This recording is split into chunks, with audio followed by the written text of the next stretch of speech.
Hi hello friends, എല്ലാവർക്കും അലീനയുടെ മനുവിന്റെ നാളത്തെ സൂപ്പർ പ്രൊമോ സെഷനിലേക്ക് സ്വാഗതം. അതിന് മുമ്പ് നിങ്ങൾക്ക് ആർക്കെങ്കിലും ഞങ്ങളുടെ ചാനൽ ഇഷ്ടപ്പെട്ടെങ്കിൽ സബ്സ്ക്രൈബ് ചെയ്യുക, ലൈക്ക് ചെയ്യുക, കമന്റ് ചെയ്യുക. പുതിയ പുതിയ വിശേഷങ്ങളൊക്കെ ആയിട്ട് എല്ലാ ദിവസവും നമ്മൾ എത്തുന്നതായിരിക്കും. അപ്പം എല്ലാ ദിവസവും ഇപ്പം ലേറ്റ് ആയിട്ടാണ്, നമ്മൾ ജോലി തിരക്കൊണ്ടാണ് ഞാൻ പറയുകയാണ്. അപ്പോൾ എന്തായാലും നാളത്തെ അലീന മനുവിന്റെ വിശേഷത്തിലേക്ക് പോകുമ്പോൾ നമ്മളൊക്കെ ചിന്തിക്കുന്നതിനപ്പുറമായി ബാലചന്ദ്രൻ ചില കരുക്കൾ നീക്കുകയാണ്.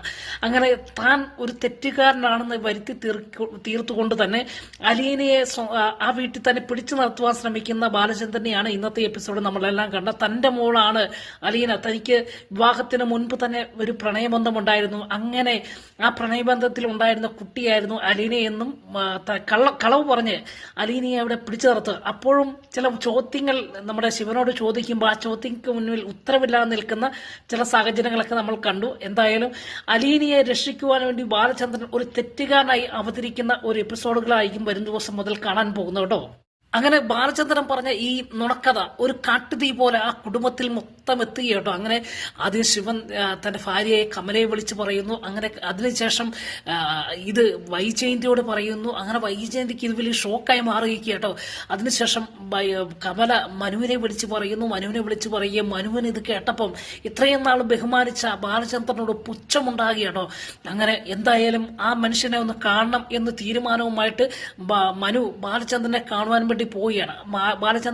മനു എല്ലാ ദിവസവും വരുന്ന പോലെയല്ല ഈ പ്രാവശ്യം എത്തിയത്. അങ്ങനെ ഈ സംഭവങ്ങളൊക്കെ വൈജയന്തി അറിഞ്ഞതിന് ശേഷമാണ് മനു അറിയുന്നത്. അങ്ങനെ അതിനുശേഷം മനു വീട്ടിലെത്തുമ്പോഴത്തേക്ക് മനുവിനോട് ചോദിക്കുകയാണ്, നീ ആരെ കാണാൻ വന്നതാണ് പറയുന്നുണ്ട്. ഞാൻ അങ്കിളിനെ കാണാൻ വന്നതാണ്. അങ്കിളിനെയാണോ അതോ അലീനയാണോ? നീ അലീനെ കാണാനായിരിക്കും ഇങ്ങോട്ട് വരാറുള്ളത് എന്ന് പറയും. അന്നേരമൊന്നും മനു ഉത്തരം പറയുന്നില്ല. കാരണം മനുവിന്റെ മനസ്സിൽ ഇപ്പോൾ ഒരു പക അല്ലെങ്കിൽ ഒരു വെറുപ്പ് തോന്നുന്ന ഒരു അനുഭവമൊക്കെയാണ് നമ്മൾ കാണുന്നത് കേട്ടോ.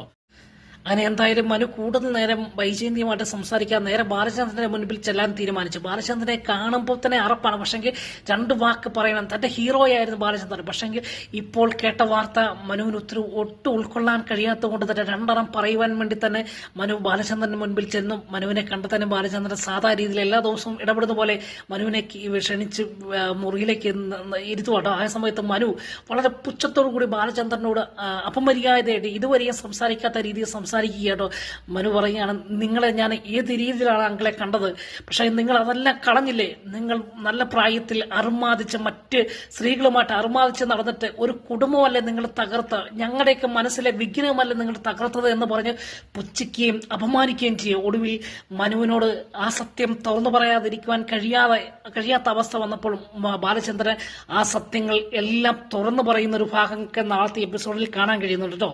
അങ്ങനെ മനുവിനോട് ശാന്തമായ രീതിയിൽ തന്നെ പറഞ്ഞപ്പം മനു, യഥാർത്ഥത്തിൽ ഞാൻ പറഞ്ഞ കളവാണ്. അലീനയെ ഈ വീട്ടിൽ നിന്ന് എനിക്ക് പറഞ്ഞു വിടാൻ കഴിയത്തില്ല. അതിന് ചില കാര്യങ്ങളുണ്ട്. അതുകൊണ്ടാണ് ഞാൻ എന്റെ സ്വന്തം മോളെ ദത്തുപുത്രി എന്ന സ്ഥാനം മാറ്റി അവളെ സ്വന്തം മോളാക്കിയത്. യഥാർത്ഥത്തിൽ അവൾ നിന്റെ മുറപ്പെണ്ണ് തന്നെയാണ്. അപ്പോൾ മനു ചോദിക്കുക, എന്താണ് ഈ അങ്ങളെ പറയുന്നതെന്ന് ചോദിക്കുകയാണ്. അപ്പോൾ പറയാണ്, വൈജയന്തിയുടെ 22 വർഷം മുമ്പുള്ള ബന്ധത്തിൽ ഉണ്ടായ കുഞ്ഞാണ്. ഇപ്പോൾ ഞാൻ ആ എന്റെ ഭാരം ഏറ്റെടുത്ത് കുടുംബം തകരാതിരിക്കുവാൻ വേണ്ടി ശ്രമിക്കുകയാണ് എന്നൊക്കെ പറഞ്ഞ് മനുവിനോട് കാര്യങ്ങൾ പറയുകയും ഒടുവിൽ മനു ബാലചന്ദ്രനോട് സംസാരിച്ചതിനെല്ലാം ആവശ്യമില്ലാത്ത സംസാരിച്ചതെല്ലാം ക്ഷമ ചോദിച്ചുകൊണ്ട് പൊട്ടിക്കരയൊക്കെ ചെയ്യുന്ന ഭാഗം നാളത്തെ എപ്പിസോഡിലുണ്ട്. അതിനുശേഷം മനു അലീനയുടെ മുൻപിൽ ചെന്ന് അലീനയോട് ചോദിക്കുകയാണ്, നീ ബാലചന്ദ്രൻ അങ്കിള് പറഞ്ഞതൊക്കെ ശരിയാണോ എന്ന് ചോദിക്കുകയാണ്. അപ്പോൾ മരീനയ്ക്ക് ഒന്നും മിണ്ടുവാൻ കഴിയാത്ത അവസ്ഥയൊക്കെയാണ് നാളത്തെ എപ്പിസോഡിൽ കാണാൻ കഴിയുന്നത്. വീണ്ടും അടുത്ത ദിവസത്തെ എപ്പിസോഡുമായി കാണും വരെ എല്ലാവർക്കും ഗുഡ് ബൈ.